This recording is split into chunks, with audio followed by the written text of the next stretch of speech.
महाराष्ट्र के पुणे से एक लव ट्रायंगल का एक हैरान कर देने वाला मामला सामने आया, जिसकी कहानी सुनकर हर कोई हैरत में पड़ गया है।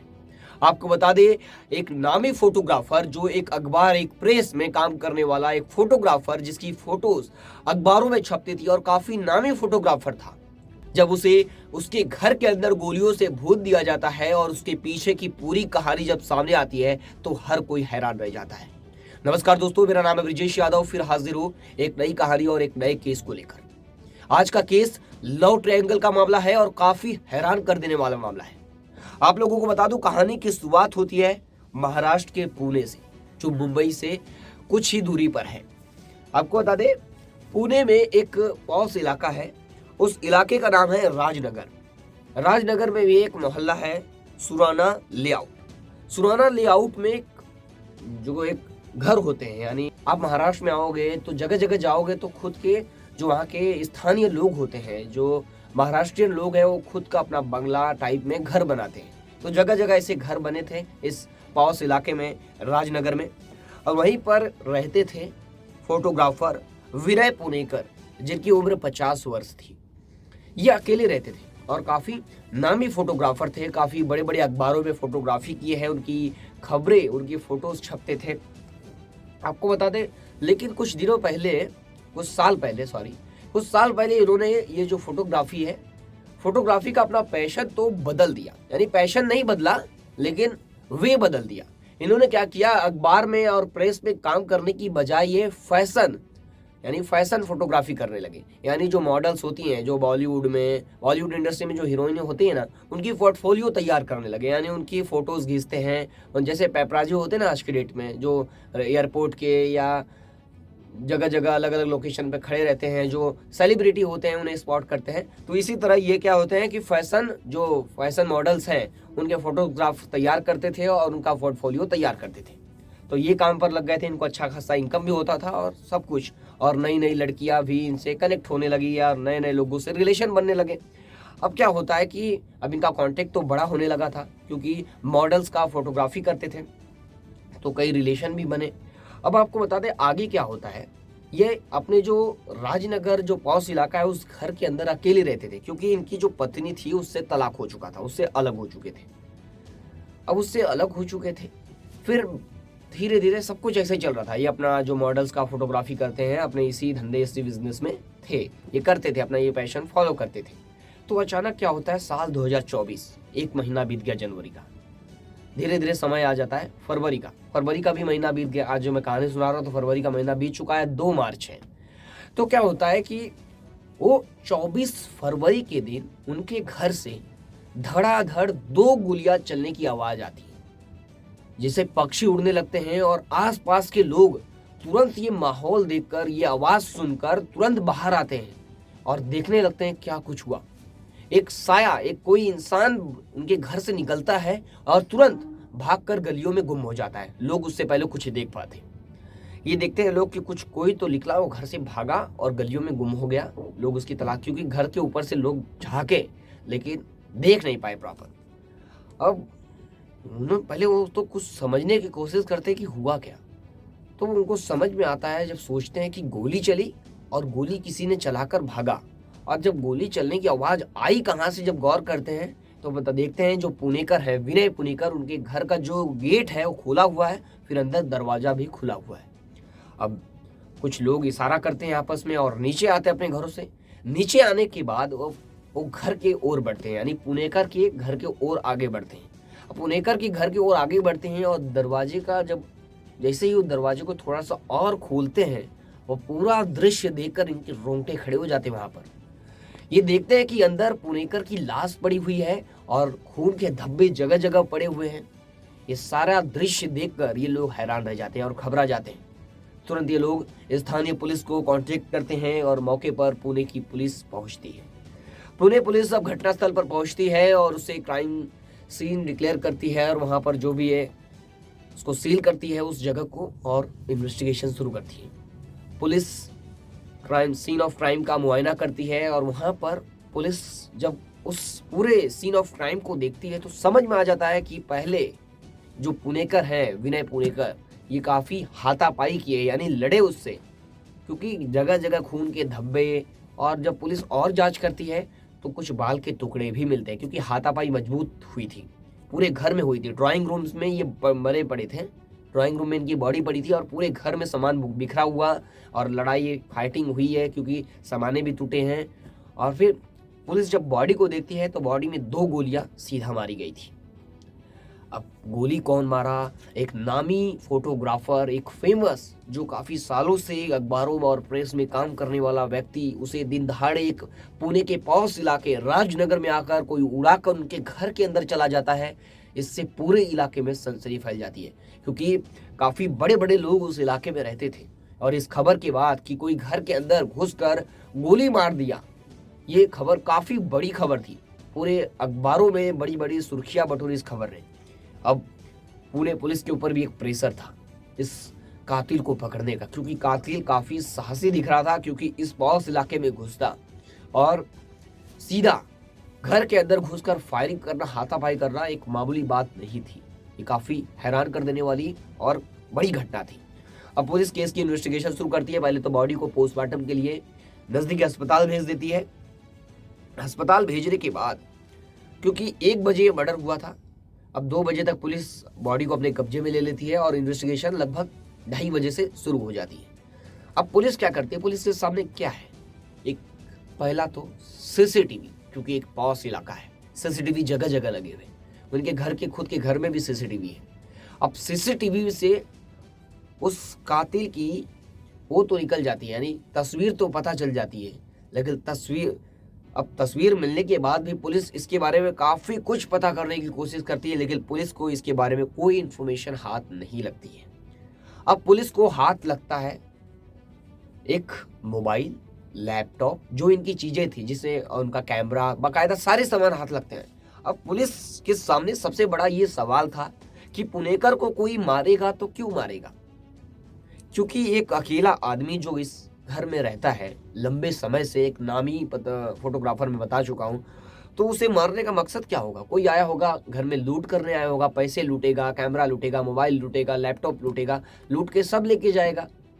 लूट का मकसद होता, अगर मारना होता तो लूट कर सब कुछ लेके जाता, लेकिन नहीं, ये मकसद नहीं था, क्योंकि सामान तो सब कुछ मौजूद था, यानी लूट की घटना नहीं हुई थी, यानी मकसद कुछ और था। पुलिस अब ये भी क्लियर कर चुकी थी, यानी चोरी की घटना ये नहीं थी, किसी और मकसद से कातिल आया और मार के गया। अब वो मकसद क्या था? पुलिस को सामने ये मोटिव पता करना सबसे बड़ा एक चैलेंज था।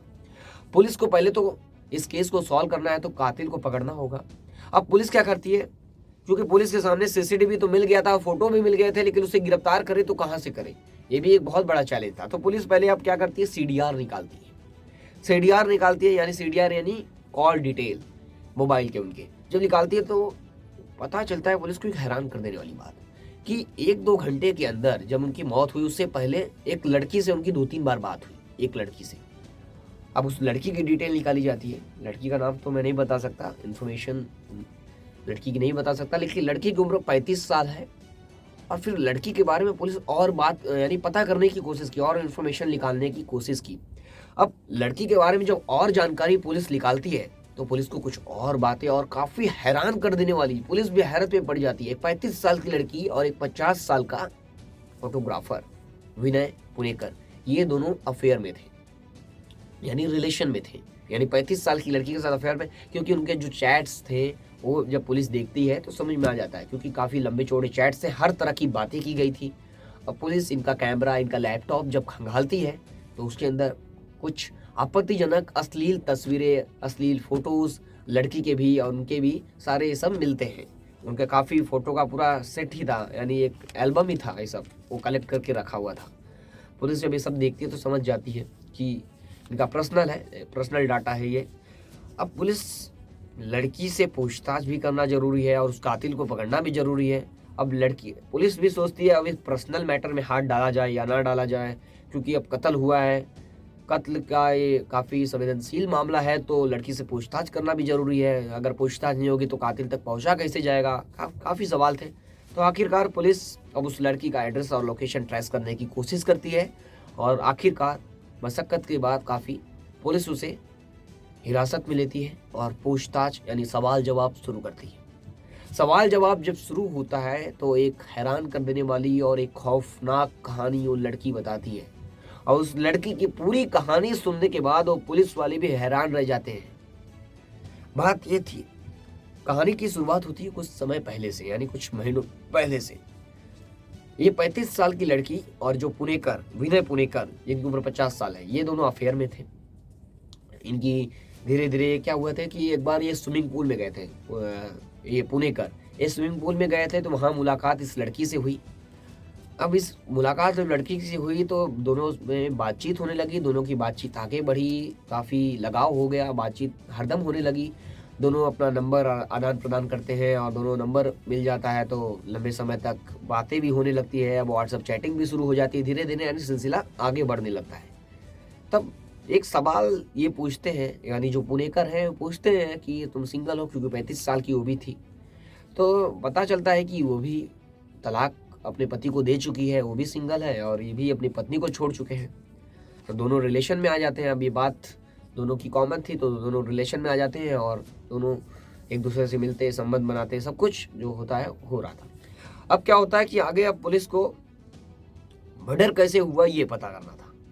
तो कहानी जब आगे बढ़ती है तो पता चलता है कि लड़की बताती है कि जब वो इनके साथ, पुणेकर के साथ जब रिलेशन में थी, तब पुणे का ही एक रहने वाला जो जिम ट्रेनर है जिसका नाम हेमंत शुक्ला है, उस हेमंत शुक्ला के साथ भी इनका रिलेशन शुरू हो जाता है। यानी वो भी, इसके साथ भी रिलेशन शुरू हो जाता है। वो 35 साल की लड़की का रिलेशन हेमंत शुक्ला जो जिम ट्रेनर है उसके साथ शुरू हो जाता है। उसके साथ शुरू होने के बाद अब विनय के साथ भी अफेयर ये जारी रखती है और उसके साथ भी जारी रखती है। लेकिन आखिरकार हेमंत शुक्ला, उसे पता चल जाता है कि ये किसी और के साथ भी अफेयर में है। तो ये लड़की को बोलता है कि उसे छोड़ दो या उसे, यानी उसके ब्रेकअप कर लो। लेकिन अब ये लोग अलग प्लान बनाते हैं, क्योंकि ब्रेकअप करने को तैयार नहीं था और वो लड़की मना भी कर नहीं सकते, क्योंकि लंबे समय से पुणेकर के साथ रिलेशन में थी। अब ये इसके साथ भी रिलेशन में हो गई, हेमंत शुक्ला के साथ। अब हेमंत शुक्ला क्या प्लान बनाता है कि जो इसके फोटोज और वीडियोज हैं वो अपने पास लेता है और उनके जो गंदे गंदे फोटोज, अश्लील जो फोटोज है, उसके जरिए ब्लैकमेल करना शुरू किया। ब्लैकमेल करते करते ये पैसे वसूलता था और ये इसके साथ, यानी पुणेकर के साथ ही लड़की अफेयर में भी जारी है, यानी अफेयर अपना जारी रखती है। और यहाँ पे हेमंत शुक्ला, इसका दूसरा बॉयफ्रेंड, इससे एक्सटॉर्शन करता था, यानी पैसे वसूलता था। काफ़ी हजारों रुपए ये वसूल चुका था। लेकिन पुणेकर थक चुका था, और पुणेकर एक प्रेस में काम करने वाला एक फोटोग्राफर था और काफ़ी होशियार भी था। ऐसे ही पौष इलाके में रहना और लंबे समय से एक नामी फोटोग्राफर बनी रहना कोई मामूली बात नहीं होती है। तो ये क्या करता है, तुरंत पुलिस का रुख करता है, साइबर सेल को इन्फॉर्म करता है, क्योंकि पहचान तो है, प्रेस में काम करता है, तो तुरंत इन्फॉर्म करता है और तुरंत कंप्लेन दर्ज करा देता है। ये कंप्लेन होने के बाद ये एक्सटॉर्शन, यानी ये ब्लैकमेलिंग तो बंद हो जाती है, ब्लैकमेलिंग बंद हो जाती है। लेकिन अब इन दोनों के मन में कुछ और चल रहा था। ब्लैकमेलिंग बंद हो जाती है तो इन दोनों का फायदा बंद हो जाता है। तब ये इसे यूज कैसे करें, तब ये खटकने लगता है हेमंत शुक्ला के माइंड में, दिमाग में, कि इससे तुम इस साथ, यानी इसका साथ छोड़ दो, लड़की को बोलता है। लेकिन लड़की छोड़े तो छोड़े कैसे, क्योंकि पहले से रिलेशन में उसके साथ है। तब ये खौफनाक प्लान बनाता है, लड़की को बुलाता है और उसको बोलता है कि मैं उससे मिलना चाहता हूँ, हेमंत पुणेकर को, और उसे समझाना चाहता हूँ। अब वो लड़की क्या करती है, अपनी एक्टिवा लाती है। 24 फरवरी का दिन, लगभग 12 बजे का समय, 12 बजे आती है और उसे एक्टिवा में बैठकर वो लोग आगे बढ़ते हैं, यानी उसके घर की ओर आगे बढ़ते हैं। लेकिन एक चौराहे पर आकर वो लड़की रुक जाती है और बोलती है, बता देती है घर का एड्रेस कि घर है, तुम घर पर चला जाओ, मैं यहीं रुकती हूँ, तुम्हारा वेट करती हूँ। अब वो समझाने के बहाने तो जाता है, समझाने के बहाने तो आगे बढ़ता है, लेकिन वो, उसका मकसद कुछ और था। बता के तो गया मैं समझाने जा रहा हूँ, लेकिन मकसद कुछ और था। वो आगे जब घर में एंटर करता है, दोनों की हाथापाई शुरू हो जाती है। हाथापाई कुछ ज़्यादा होती है। हाथापाई के बाद ये तुरंत अपनी एक गन निकालता है, गन से तुरंत शूट कर देता है। अब सवाल ये था कि गन कहाँ से आई और ये हेमंत शुक्ला है कौन। हेमंत शुक्ला एक जिम ट्रेनर है और उत्तर प्रदेश के आजमगढ़ जिले का रहने वाला है। अब आजमगढ़ जिले से इसे पिस्तौल भी बरामद हुई होगी जो बंदूक से इसने फायरिंग की है। लेकिन अब पुलिस को हेमंत को गिरफ्तार करना है, क्योंकि हेमंत को गिरफ्तार करने के बाद ही कुछ और कहानी सामने निकल कर आएगी, क्योंकि लड़की का कोई इसमें गलती नहीं, दोस्त नहीं है, ऐसा लड़की सफाई अपना स्टेटमेंट दी है, ये कहानी लड़की ने बताया है। अब जब हेमंत गिरफ्तार होगा, अभी हेमंत गिरफ्तार नहीं हुआ है, अगर हेमंत शुक्ला गिरफ्तार होता है तो कुछ और खुलासे हो सकते हैं, कुछ और कहानी सामने निकल कर आ सकती है। क्या पता जो ब्लैकमेलिंग हो रही थी, जो ब्लैकमेलिंग कर रहे थे ये दोनों, क्या पता ये हेमंत शुक्ला नहीं बल्कि ये लड़की दोनों साथ में मिलकर कर रहे हो, लड़की का काम हो ब्लैकमेलिंग का। लेकिन अभी तो इल्जाम ही हेमंत शुक्ला पर लगा रही है। अगर हेमंत शुक्ला गिरफ्तार होता है तो कोई और खुलासे इस केस में होंगे। अभी पुलिस की तलाश है, हेमंत शुक्ला अभी कहाँ फरार है, क्योंकि पुलिस हर जगह इसकी तलाशी ले रही है। मुंबई हवाई अड्डे से लेकर बस स्टॉप से लेकर रेलवे स्टेशन, हर तरह इसकी तलाश कर रही है, क्योंकि अभी 6 दिन हो रहा है इस केस को लेकर। तो पुलिस की तलाशी जारी है। इस केस में और कुछ खुलासा होगा तो मैं जरूर इस केस में अपडेट दूंगा। अगर कोई नई कहानी निकल कर आएगी तब इस केस में जरूर अपडेट दूंगा। लेकिन अभी कोई नई कहानी देखना होगा निकल कर आती है कि नहीं, क्योंकि लड़की ने ये पूरी कहानी बताई है। क्योंकि जो लड़की दोनों के बीच एक लव ट्रायंगल के केस में ये लड़की बीच में थी, तो इस लड़की ने जो भी बताई होगी का सही कहानी होगी, एक सच्ची एक घटना या सच्ची कहानी होगी। अब पुलिस को जब उसे गिरफ्तार करेगी हेमंत शुक्ला को, तब एक नई कहानी निकलने की उम्मीद है या कुछ नया खुलासा होने की भी संभावना है। तो इस पे केस पर आपकी क्या राय है कमेंट करके जरूर बताएं। फिर मिलूंगा एक नई कहानी और एक नए केस के साथ। तब तक के लिए जय हिंद और देखते रहे हमारे साथ लगातार।